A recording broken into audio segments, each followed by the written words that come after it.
Now, still talking about matters affecting the country, we would know of the matter of the Niger Delta Development Commission, NDDC, sometime last year.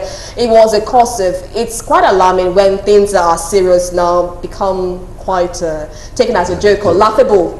It doesn't show seriousness on the part of the country, but there are allegations on this so-called Niger Delta Development Commission, which was supposed to be in charge of managing the Niger Delta, and of course for the development of the Niger Delta. We remember the name Ponde, things that happened in the court, of fainting, and lots of things. Well, Nigerians right now, and of course lots of legal practitioners. We have a whistleblower, George Ubo. We also have another barrister, Osife, who have filed a lawsuit against the government, against the so-called sole administrator of the Niger Delta Development Commission, and saying that this is not to be so.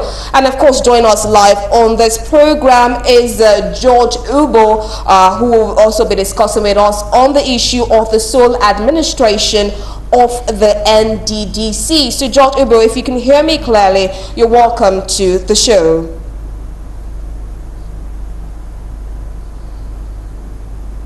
All right, we seem to be having some technological differences there. Of course, we'll still get back to him. But now, still talking about the administration of the NDDC and this sole administrator. Now, President Muhammadu Buhari appointed Effiong Akwa as the sole administrator, but lots of people are against the fact that this does not go in line with the Constitution. So, Christopher, what's your take on this? Well, I wouldn't say that would be the first time a sole administrator will be appointed, especially by this administration. Yeah. You recall Amechi appointed Ibim Seminatary to oversee it in the early days of this administration and all of that. For me, it's not about sole administrator or no sole administrator. Okay. What we're looking at is just somebody to put some order in that corrupt nest. That's all. You know. So for me, the issue is not whether you appoint or who the person you appointed is. All right. It's all about what is the objective. Already, if you are talking about what the law says and the establishment of board and this one, that, it has been found out from that. And that's why we have come to a point where the man has said, I want a sole administrator. The board has been complicit in their corruption. The DG, everybody around. So get rid of the whole place. So if you decide to appoint somebody there, because when I heard of when the man was going to appoint a sole administrator, when everybody started kicking, I thought you appointed a northerner. Yeah. And in which case, then I can help you kick. Yes. Why even a northerner in that area? Do you get? But then he has appointed a sole administrator to put order in that place. What I want these people to do, if their intentions are pure, not to kicking, is to say, okay, what are the terms of reference for this man? And then give him time. Let's see what he will do. All right? Because the rationale behind the sole administrator is to put the place back to where it should be. So that is what you should be kicking against. Not the very idea. As far as I'm concerned, whatever it will take, anyhow, to get that place in order. I am for it 100%. Okay, I don't know if Barrister Monday Obani is live with us now. Barrister Monday Obani, of course, he'll be talking with us concerning the controversies surrounding the sole administration of the NDDC. Barrister Obani, can you hear me? Loud and clear. I'm hearing you loud. All right, I want your position now concerning the sole administration of the NDDC. We know that December 12, 2020, President Muhammadu Buhari appointed Effiong Akwa as the sole administrator of the Niger Delta Development Commission. Do you oppose or are you for the sole administration of the NDDC? Thank you for having me. I want to correct an impression.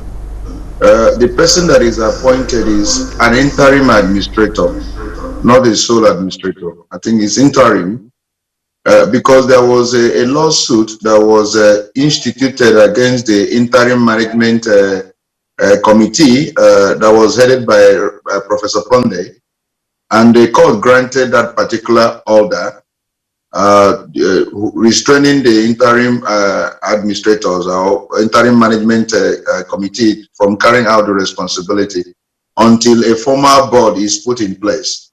And when that formal board has not been put in place, nature naturally abhors a vacuum. So what has happened now is that somebody has been put in place who was not affected by that particular order of the court in order to hold sway, in order to complete the process of the forensic audit that is going on in NDDC until a proper board is constituted in accordance with the NDDC Act. So it is not a sole administrator, rather, but it's an interim. And as I said earlier, the issue of nature abhorring a vacuum is very important. And this particular interim administrator has been validated by up to 5 court orders, I understand. There is several court orders that have validated it, and there has not been any contrary order from the Court of Appeal saying that the interim administrator appointment is invalid. Delta Development Commission, there have also been allegations on the SGF, that's the Abubakar Malami, of course, talking about collecting bribes from Pabio. What's your take on this? I want your take on this. If somebody is alleging, the law says whoever alleges must prove. If you are saying that there is money that has passed through somebody and all that, you must have the evidence backing it up. It's not good to fly any accusation on the air without backing it with a concrete evidence, because it's a matter of proof. If you are alleging that this has happened and all that, then you must be able to prove it. But I think that we should go beyond what we are talking now. I love the position of Mr. Taigwe. Chris Otaigwe, that is in your studio there. The point is this: we have had issue with NDDC. NDDC was established for a purpose, but has that purpose been fulfilled over time? The people of the Niger Delta are suffering. Why did the militants go into the bush? Why did they go into the bush in the first place? Was to ensure that the attention is drawn to the lack of development and infrastructure in that environment, and then more so when the oil with which you are developing Nigeria comes from that particular region. And as I speak to you, that has not been fulfilled by the establishment of NDDC. There has been so much massive corruption in that particular body.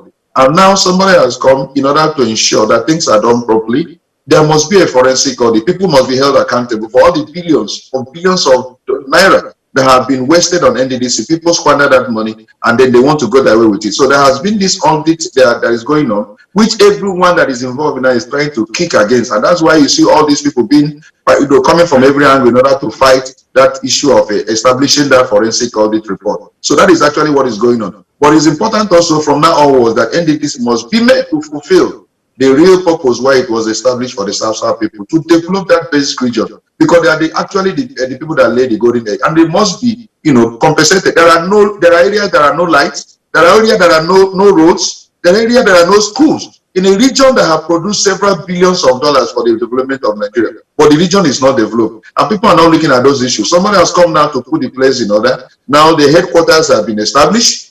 Now the West Road or East-West Road that has been there for years now, the contractors have been drawn to site. And so many other things are happening. But people will keep on kicking in order to ensure that we continue going back to Egypt, the whole system of eating all the money that has been budgeted by the body itself, which many other persons are saying, no, we must develop Niger Delta using the NDDC.